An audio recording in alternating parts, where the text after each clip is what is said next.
नमस्कार दोस्तों, स्वागत है आपका आपके अपने यूट्यूब चैनल मन अप स्टोरीज में। दोस्तों, एक और छोटी सी कहानी में आपका फिर से एक बार स्वागत है। दोस्तों, ये कहानी को अंत तक आप ज़रूर देखिएगा। छोटी सी है लेकिन बहुत ही अच्छी है, आपको ज़रूर पसंद आएगी। तो चलिए इस कहानी को हम शुरू करते हैं। भाभी जी, कहाँ हो आप? जल्दी से भंडार घर की चाबी तो दो। हलवाई कब से तेल का टीन मांग रहा है। छोटी ननद मुक्ता की बात सुनकर साधना पलटी ही थी कि दूसरी ओर से उसका भतीजा विवेक तेजी से आकर के बोला, चाची, वो बैंड वाले को कितने बजे का टाइम दूं? मंदिर पूजा में जाने के लिए। उसे बताने ही लगी थी कि मामा जी आ गए पूछने कि गाड़ी वाले को कितने बजे का टाइम बताना है बारात में जाने के लिए। जी हाँ, बारात। ये सारी गहमा गहमी साधना के बेटे ऋतिक की शादी की है। साधना को तो अब भी विश्वास नहीं हो रहा कि उसका छोटा भोला प्यारा सा बेटा इतना बड़ा हो गया कि आज उसकी बारात जाने की तैयारी चल रही है। वो काम करते करते ही अपने अतीत के पन्ने पलटने लगी, जिसमें वो खुद ही अपने बचपन में पहुंच गई। साधना, बेटा कहाँ हो? स्कूल के लिए तैयार हो गई? मम्मी की आवाज़ जैसे उसके कानों में आई। हाँ मम्मी, टिफ़िन भी रख लिया, जा रही हूँ दीदी के साथ स्कूल, साधना ने जवाब दिया। स्कूल से कब कॉलेज पहुँच गई पता ही नहीं चला। घर आकर खाना पीना, खेलना, घूमना, फिल्में देखना, परिवार के साथ, सब यही अलमस्त जीवन था। कॉलेज की पढ़ाई ख़त्म होने से पहले ही दीदी की शादी हो चुकी थी। अब उसके लिए वर की तलाश शुरू हो गई थी। एक अच्छे संपन्न परिवार से प्रिंसिपल लड़के का प्रस्ताव आया। लड़के के पिताजी स्वर्गवासी हो गए थे। केवल माँ ही थी और बड़े भाई भाभी। हर लिहाज से अच्छा रिश्ता जानकर साधना के पापा जी ने हाँ कर दी। धूमधाम से विवाह हुआ। ससुराल में सीधी सादी साधना थोड़ी घबराई कि कहीं उससे कुछ गलती ना हो जाए, पर सासू माँ और पतिदेव ने बड़े प्यार से सब संभाल लिया। जल्दी ही बारी बारी उसके जीवन की बगिया में दो फूल खिले। पहले बिटिया रिधिमा, फिर बेटा ऋतिक आया। वो अपनी इस छोटी सी दुनिया में खुश और संतुष्ट थी कि अचानक उसके इस सुखी संसार में भूचाल आ गया। खबर आई कि उसके पति को हार्ट अटैक आ गया था। स्कूल में ही वहीं से उनको सिटी हॉस्पिटल ले जाया गया। ये सुनते ही उसकी आंखों के सामने अंधेरा छा गया। वो तुरंत हॉस्पिटल पहुंची। पति आईसीयू में थे। डॉक्टर ने कहा कि हालत नाजुक है, कुछ कह नहीं सकते। वो कांच के दरवाजे के पार से ही लाचार चारों तरफ नलियों और मशीनों से घिरे अपने पति को निरुपाय देखती रही, पर कुछ भी ना कर सकी। डॉक्टर ने आकर के कहा, सॉरी, हम आपके पति को बचा नहीं पाए। ये सुनकर तो उसे लगा कि सारी दुनिया गोल गोल घूम रही है और वो चक्कर खाकर गिर पड़ी। जब होश आया तो रिश्तेदारों से घर भरा था। उसे तो कुछ समझ में नहीं आ रहा था कि अब क्या करे। ये सब हो क्या रहा है? बेचारे दोनों बच्चे भी सहमे सहमे घूम रहे थे। धीरे धीरे कार्यक्रम पूरा हुआ। सभी रिश्तेदार जा चुके थे।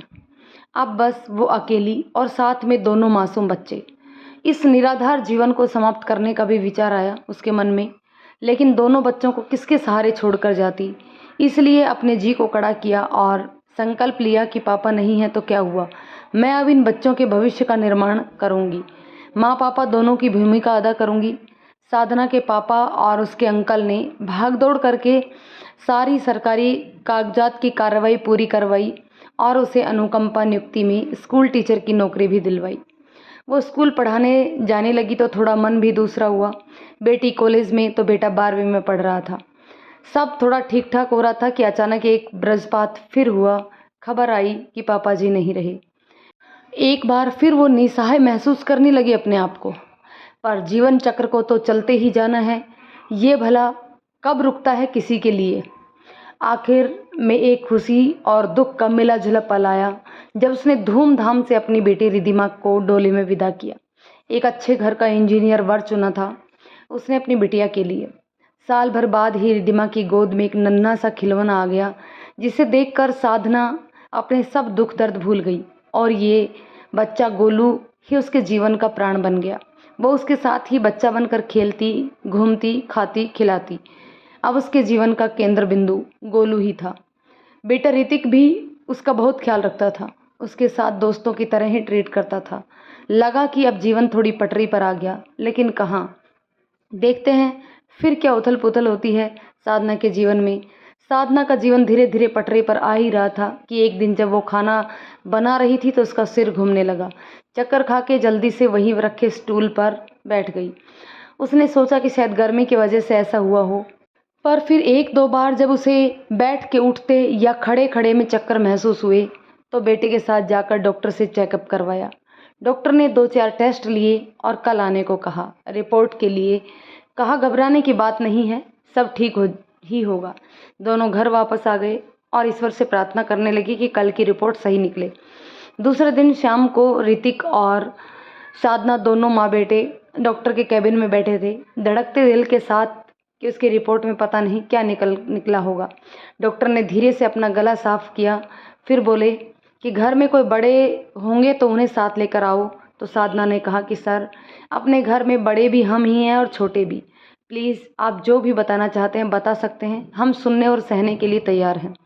तो डॉक्टर ने कहा कि देखिए, ऐसा है कि आपके ब्रेन में ट्यूमर है जो कि तेज़ी से फैलते जा रहा है, इसलिए आपको चक्कर आते हैं।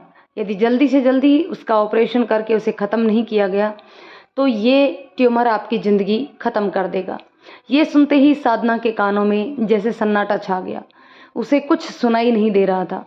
ऋतिक भी घबरा गया, फिर किसी तरह हिम्मत जुटा करके बोला, इट्स ओके मम्मी, आजकल मेडिकल साइंस बहुत एडवांस हो चुकी है, देखना आप जल्दी ही पूरी तरह ठीक हो जाओगे। मुश्किल से दोनों घर पहुँचे। घर आकर निढाल होके बैठ गए। साधना ने सोचा कि हे ईश्वर, अब हमारी और कितनी परीक्षा लोगे। बच्चों के सर से पिता का हाथ तो कब के उठा लिया, अब क्या माँ के स्नेह का साया भी छीन लोगे। उसने दूसरे दिन उनके एक रिश्तेदार मिलने आए, पर उन्होंने अपने एक मित्र के बारे में बताया जो मुंबई के टाटा मेमोरियल हॉस्पिटल में बहुत बड़े न्यूरो सर्जन हैं। उनके नाम एक चिट्ठी भी दी और कहा कि 2-4 दिन में ही माँ को लेकर चले जाओ, वहाँ ये चिट्ठी दिखा देना, रहने खाने और इलाज सब की अच्छे से व्यवस्था हो जाएगी। ऋतिक ने धन्यवाद देते हुए वो चिट्ठी ले ली, फिर 2 दिन में पैसों का इंतजाम करके अपनी माँ को लेकर के मुंबई के लिए रवाना हो गया। आते समय रिधिमा भी बेटे को लेकर आ गई थी। अपनी मम्मी को विदा करके उसके आंसू रुक नहीं रहे थे, यही सोचकर कि क्या फिर दोबारा से वो अपनी माँ को देख या मिल पाएगी। साधना का भी दिल भर आया था। उसने बेटी को गोद में लिए करके उसे खूब प्यार किया, गले लगाया। दूसरे दिन शाम तक वो दोनों मुंबई पहुँचे, सीधे टाटा मेमोरियल हॉस्पिटल ही गए। वहाँ जाके रिसेप्शन में वो चिट्ठी दिखाई तो क्लर्क ने कहा कि हाँ, आपके नाम से रूम नंबर 205 बुक है। सेकंड फ्लोर पर वार्ड बॉय ने उनका सामान ले जा कर के रूम में शिफ्ट कर दिया। साथ ही बताया कि रात के 8 बजे डॉक्टर आएंगे राउंड पर, फिर चेक करके ऑपरेशन की डेट फाइनल करेंगे। दोनों माँ बेटे फ्रेश होकर के चेंज करके डॉक्टर का वेट करने लगे। 8 बजे करीब डॉक्टर आए और बताया कि परसों सवेरे ही होगा ऑपरेशन, क्योंकि अब जरा भी देर करना खतरे से खाली नहीं होगा। ऑपरेशन से एक रात पहले ही साधना के भाई भाभी, दीदी और भतीजा ये सब भी पहुंच गए मुंबई, ताकि इस कठिन घड़ी में उसे अपनों का साथ होने का एहसास हो। वो सभी हॉस्पिटल के पास के एक होटल में रुके थे। सवेरे से जल्दी सब नहा धोकर तैयार होकर के भगवान के सामने प्रार्थना किए कि हे भगवान, सब अच्छे से हो और साधना को सही सलामत हम घर लेके जाएं। ऋतिक कल ही सिद्धिविनायक मंदिर में जाकर माथा टेक करके प्रसाद लेकर आया था। वहीं का तिलक ऑपरेशन थिएटर में ले जाने से पहले अपनी माँ के माथे पर लगा दिया कि अब वही इनकी रक्षा करेंगे। ठीक 9 बजे उसे अंदर ले गए। सभी दरवाजे के बाहर बेचैनी से इंतजार कर रही थी। पूरे 2 घंटे बाद डॉक्टर बाहर आए, सबको बताया कि ऑपरेशन सफल रहा, सभी ट्यूमर निकाल दिए हैं, अब खतरे की कोई बात नहीं है, पर अभी होश में आने में 12 घंटे लगेंगे। सभी की जान में जान आई। खुशी से सबकी पलकें नम हो गई।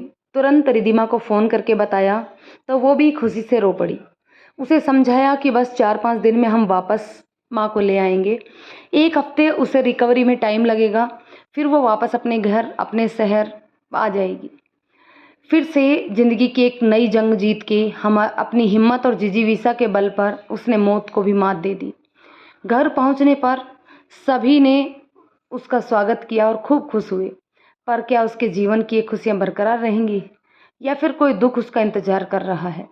रिधिमा की आवाज़ से साधना अपने अतीत में वापस आई, जहां अभी उसके प्यारे बेटे ऋतिक की शादी की तैयारियां चल रही थी। कितनी बाधाओं को पार करके करने के बाद आज ये खुशियाँ भरा दिन आया है। एक सुंदर सी पढ़ी लिखी लड़की उसने अपनी बहू के रूप में पसंद की थी। आज हल्दी का दिन था। पूरे परिवार को पीले रंग की ड्रेस कोड दिया गया था, सो सबने पीले कलर ही के कपड़े ही पहने थे। ढोल वाले के आते ही सभी पहले मंदिर गए, बाजे गाजे के साथ देवी देवताओं को हल्दी चढ़ाई और विवाह का न्योता देने। वहाँ से लौटकर मंडप पूजा करके ऋतिक को धोती पहनाकर छेड़ते हुए मंडप मेला के लिए बिठा दिया। सभी बहनों ने मिलकर हल्दी लगाने के लिए सबने हंसी मजाक करते हुए ऋतिक को हल्दी चढ़ाई और आपस में ही एक दूसरे को लगाई। रात को मेहंदी के साथ संगीत का कार्यक्रम था। सभी चमकदार नए कपड़ों में खुशबू बिखेरते इधर से उधर आ जा रहे थे। बड़े से हरे भरे लॉन में एक और रंग बिरंगी डिस्को लाइट्स में चमचमाता डांस फ्लोर लगा था। सामने कुर्सियां लगी थी। गार्डन के दोनों किनारों पर खाने पीने की चीज़ों से सजी टेबलें लगी हुई थी, जिसमें पंजाबी, साउथ इंडियन, राजस्थानी हर एक तरह के व्यंजन शामिल थे। वेटर सजे धजे ट्रे में वेलकम ड्रिंक और स्टार्टर लेकर घूम रहे थे। जिसको जो पसंद था खा पी रहा था और अपनी जान पहचान वालों से गप्पे मारने में मशगूल थे। जैसे ही डीजे ने गाना बजाया, पहले बच्चे फिर बड़े डांस फ्लोर पर आ गए। जैसे जैसे रात बढ़ती गई, डांस और म्यूजिक का जादू सबके सिर पर चढ़ने कर बोलने लगा। अंत में सभी थक कर चूर हो गए, तब कहीं सोने को गए अपने अपने रूम में। साधना और रिधिमा ने मिलकर कल सवेरे की पूजा की तैयारी करके रख दी। फिर सवेरे उठकर तैयार हो करके सबने नाश्ता किया और ऋतिक को नहला धुला कर तैयार करने की रस्म की गई। सिर पर गुलाबी साफा बांधे ऋतिक एकदम राजकुमार की तरह दिख रहा था, जो घोड़ी चढ़कर अपनी राजकुमारी को ब्याहने जा रहा था। साधना की तो जैसे नजरें ही नहीं ठहर रही थी उस पर। उसकी बलाएं लेती यही सोच रही थी कि किसी की नज़र न लगे मेरे राजा बेटे पर। ईश्वर सारे संसार के सुख इसकी झोली में डाल दे। अपनी इस खुशी में झूमती हुई वो बैंड की धुन पर थिरकने में लगी और खुशी खुशी बेटे की बारात को विदा किया। दूसरे दिन सवेरे बहू के स्वागत की तैयारियां करवाई। पूरे घर द्वार को फूलों पत्तों से तोरण से सजाया। बड़ी सी रंगोली पूरे द्वार पर और आरती के थाल लेकर तैयार हो गई। बहू श्रद्धा आई। सबने मिलकर गृह प्रवेश करवाया नववधू का। साधना तो सास का रुतबा पाके फूली नहीं समा रही थी। ऋतिक ने अच्छे से श्रद्धा को समझा दिया था कि मेरे लिए माँ से बढ़कर कुछ नहीं है और मैं चाहूँगा कि तुम भी उन्हें वही प्यार और सम्मान दो। श्रद्धा ने भी सहर्ष उसका साथ देने का वादा किया। आप जाके साधना के जीवन की साधना पूर्ण हुई थी। तो दोस्तों, ये कहानी छोटी सी है। कमेंट करके बताइएगा ये आपको कैसी लगी। यदि ये कहानी आपको पसंद आई हो तो इसे लाइक और शेयर करें, और यदि चैनल पर नए हैं तो प्लीज़ चैनल को सब्सक्राइब ज़रूर कर लें। धन्यवाद दोस्तों।